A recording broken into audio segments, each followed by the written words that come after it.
Hello everyone.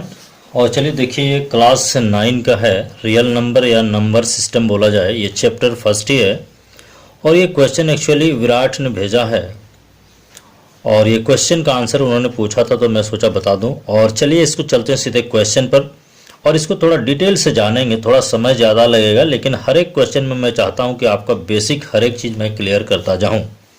Question है यहाँ पे देखिए, what are rational numbers, give 10 examples. Second question है, represent each of the following rational number on the number line. यहाँ 5, -3, 5/7, 1.3। एक हमने ऑलरेडी और उन्होंने इतना ही तक पूछा था, एक क्वेश्चन हमने एक और ऐड कर दिया 3/2 फ्रैक्शन में।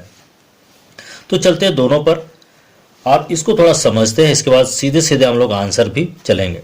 क्वेश्चन देखिए, what are rational number. Rational number का जो मेन फंडामेंटल जो थियोरम है, थ्योरी है, उसका जो इनहेरिटेड मीनिंग है वो होता है P by Q के फॉर्म में होना चाहिए, where Q can never be zero. कोई भी चीज जो P by Q के फॉर्म में होगा, लेकिन यदि Q नीचे वाला जीरो नहीं है तो वो रेशनल नंबर है। Q इसलिए जीरो नहीं होना चाहिए क्योंकि कोई भी नंबर को जब आप जीरो से डिवाइड करते हो इनफाइनाइट हो जाता है या फिर अनडिफाइंड फॉर्म कहलाता है। इसलिए यदि डिनोमिनेटर जीरो हो जाएगा तो वो रेशनल नंबर नहीं होगा। आप इसको समझ गए। वो P by Q के फॉर्म में होना चाहिए, रिप्रेजेंटेशन उसका P by Q के फॉर्म में होना चाहिए। एग्जाम्पल के तौर पर हम लोग लेते हैं, यदि 2 लेते हैं तो 2 को हम 2/1 लिख सकते हैं, इसलिए P by Q हो गया। Q जो है 1 है, 0 नहीं है, इसलिए 2 जो है ये आपका रेशनल नंबर है। उसी तरह से 1 से लेके सब 0 भी एक रेशनल नंबर है, क्योंकि 0 को आप 0/1 लिख सकते हैं। चूंकि डिनोमिनेटर 0 नहीं हो रहा इसलिए 0 भी रेशनल नंबर है। तो सीधा सीधी 0, 1, 2, 3, 4 जितना भी पॉजिटिव नंबर है वो रेशनल नंबर हो गया। सिमिलरली नेगेटिव यदि बात करते हैं, यदि -1 की बात करते हैं, -2 की बात करते हैं, तो सबके नीचे आप 1 लगा सकते हैं। इसका मतलब जितने भी नेगेटिव इंटीजर्स है 1, 2, -1, -2, -2, -3 जितने भी, ये भी रेशनल नंबर्स होंगे। मतलब नेगेटिव, 0 एंड पॉजिटिव ये रेशनल नंबर हो गए। तीसरी चीज जो P by Q के फॉर्म में होगा, मतलब आप जान लीजिए यदि डेसिमल नंबर लेते हैं, यदि 1.2 लिए तो इसको यदि आप डेसिमल को हटाते हैं तो 1 मतलब 12/10 कहेंगे, यानी 1.2 भी रेशनल नंबर है। तो जितना भी पॉइंट वाला है वो भी रेशनल नंबर है। यहाँ पर एक ही चीज़ देखना है, यदि आप कहेंगे 1.2222 ये सिर्फ जाएगा तो ये भी रेशनल नंबर होगा। इस चीज़ को आप ध्यान रखेंगे। ये जो है, ये जो नंबर, ये डेसिमल के बाद जो नंबर है यदि रिपीटिंग है तो वो आपको रेशनल नंबर होगा। और यदि non repeating and non terminating, ये खत्म नहीं होगा लेकिन ये रिपीटिंग है इसलिए रेशनल नंबर होगा। बस इतना आप इसमें समझ लेंगे। तो यदि एग्जांपल आपको लेना है तो कोई भी नंबर आप 0 रेशनल नंबर है, 1/2 लेंगे रेशनल नंबर होगा, 1.3 होगा रेशनल नंबर होगा, 1/2 होगा रेशनल नंबर होगा, 1.65 होगा रेशनल नंबर होगा, -3 रेशनल नंबर होगा, -3/2 रेशनल नंबर होगा। ये सभी के सभी जो हैं आपके रेशनल नंबर्स होंगे। तो ये आप एग्जांपल दे सकते हैं, हमने बता दिया। नीचे में आपको मैं क्वेश्चन बस बता दूंगा। ये हो गया। सेकंड पे चलते हैं हम लोग, represent each of the following rational number on number line. देखिए यहाँ पर भी आपको आंसर है इसमें। रेशनल नंबर को जब आप करते हैं रिप्रेजेंट तो सीधी बात है, यहाँ पे देख लेंगे इस तरह से एक नंबर लाइन होता है। आप 2 क्लास से भी इसको देखे होंगे। तो यदि ये आप 0 हो गया तो इधर जो है नेगेटिव रहेंगे, इधर जो है पॉजिटिव नंबर रहेंगे। तो आपको यदि 5 दिखाना है, क्या करेंगे, इसको यहाँ पर 1, 2, 3, 4, 5 इक्वल पार्ट में लेंगे। ये जो हो गया 5 को रिप्रेजेंट करेगा आपका सीधा सीधी, मतलब 1 unit, 1 part equal to 1 unit लेंगे, ये 5 हो गया।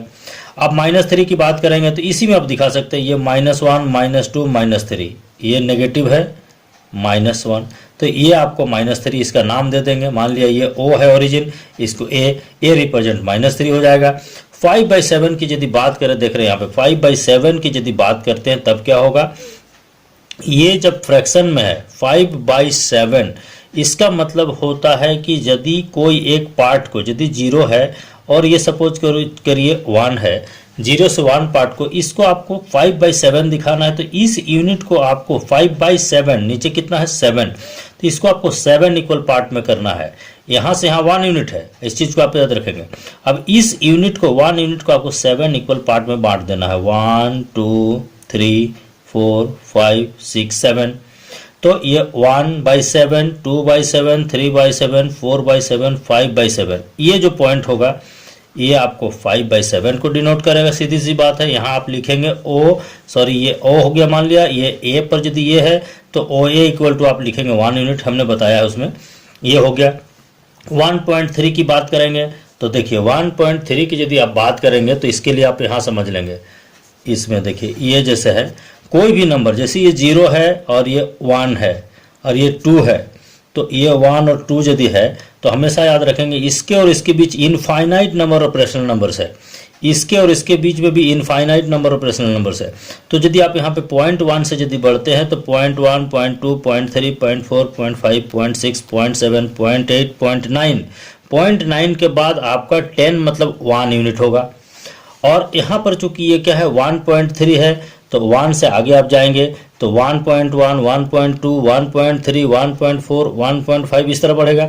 यानी 1 और 2 के बीच में आप क्या करेंगे, इसको 10 छोटे छोटे पार्ट में बांट देंगे इसको। तो जो फर्स्ट होगा 1.1 हो गया, यहाँ तक 1 हो गया, 1.1, 1.2, 1.3, यहाँ जो थर्ड पॉइंट होगा वो 1.3 कहलाएगा आपका। और ये जैसे 3/2 है उसको आप लोग देखेंगे, मैं इसमें बताया हूं, आप इसको देख लेंगे, आपको समझ में ये भी आ जाएगा। जैसे 3/2 की बात करेंगे, इसका मतलब हो गया 1 होल्ड 1/2, 1 होल्ड 1/2 मतलब 1 से ये आगे रहेगा। तो इसको कैसे करेंगे हम, इसको करेंगे ऐसे 0 से 1 एंड 2, 1 होल्ड 1/2, तो 1 ये हुआ, 2 ये, तो 1 से आगे जाएगा। तो इस पार्ट को हम क्या करेंगे 1/2 लेना है, मतलब इसको हम 2 बराबर भाग में बांट देंगे। तो ये 1 एंड ये 1/2, तो ये पॉइंट 1 होल्ड 1/2 यानी 3/2 को रिप्रेजेंट करेगा। तो चलिए हम लोग सीधे आंसर के लिए फर्स्ट क्वेश्चन क्या है, a number of the form p/q where q is not equal to 0 is called a rational number. आपका ये डेफिनेशन कंप्लीट हो गया। यहाँ पर एग्जांपल में 0, 5/2, 3.5, 7/2, 2 होल 2/3, इस तरह से 9 एंड 6, 7 जितना 0 देना दे देंगे आप बाई 5, यहाँ डॉट डॉट नहीं लगाएंगे, इनफाइनाइट नहीं होना चाहिए वो। ये 6.22, -3, -1.6, -1/3, ये जितने भी एग्जांपल है सब रेशनल नंबर हैं। बात करेंगे रिप्रेजेंटेशन में, तो represent each of the following है, तो 5 को आप क्या करेंगे, लिखने का जो तरीका है उसको देख लेंगे। ये 0 है, हमने O से डिनोट किया, और ये A हमने जो है यहाँ पे देख लेंगे, यहाँ पर OC, जैसे ये छोटा पार्ट को हमने क्या लिखा, marked OC equal to 1 unit, OC को हमने 1 यूनिट मारा, तो इस तरह इक्वल इक्वल करते गए तो हम लोग यहाँ पर 5 पाए। तो A जो होगा सो क्या करेगा, 5 को रिप्रेजेंट करेगा, A रिप्रेजेंट 5 हो गया। इसमें यदि बात करेंगे -3, तो आप O मतलब ओरिजिन ले लिए, नेगेटिव साइड में जाएंगे, पॉजिटिव में नंबर लिख सकते हैं, जरूरत नहीं तो आप इधर सीधे बढ़ेंगे। तो OA 1 यूनिट आप ले लिए, यहाँ पे marked OA equal to 1 unit आप लिख दीजिए, 1 यूनिट, 2 यूनिट, 3 यूनिट, तो ये नेगेटिव है। देन B, ये नाम दे दिया हमने, B कुछ भी नाम दिया जा सकता है, B रिप्रेजेंट्स -3।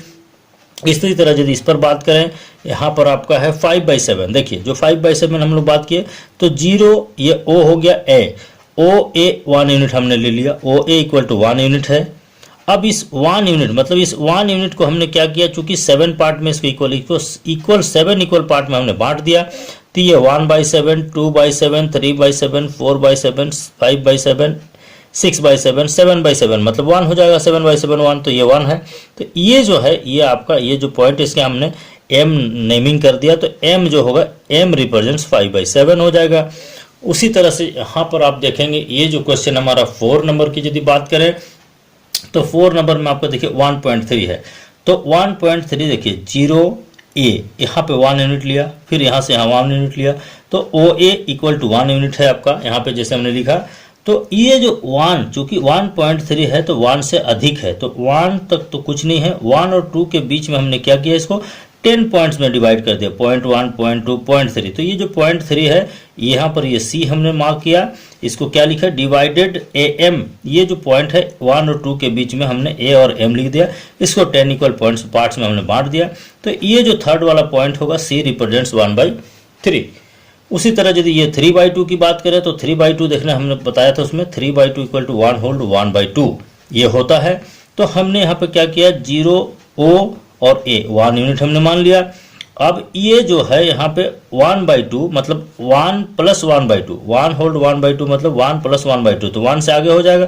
तो ये जो 1 और 2 ये जो पॉइंट है इसको हमने क्या किया, इसको 2 इक्वल पार्ट में बांट दिया, तब क्या हो गया, यहाँ से 1 हो गया और ये 1/2 कहलाएगा, ये 2 में से, तो ये 1 and 1, तो C जो होगा वो क्या होगा, देन C रिप्रेजेंट्स 3/2। यहाँ पे AD को हमने क्या कर दिया, 2 इक्वल पार्ट्स में बांट दिया। इस तरह से आपको यहाँ पे बनाना है। यदि मेरे ख्याल से आप समझ गए होंगे काइंडली, तो ज़्यादा से ज़्यादा शेयर करें और जितना क्वेश्चन होगा आप ज़्यादा से ज़्यादा पूछें। मैं निश्चित रूप से एक एक करके आपका जरूर सॉल्यूशन करूँगा। मेरे पास बहुत ज़्यादा टेक्नोलॉजी तो नहीं है, लेकिन जो संभव है मैं उसी में करता हूँ, उसी में बताने का कोशिश करूँगा। Thank you so much.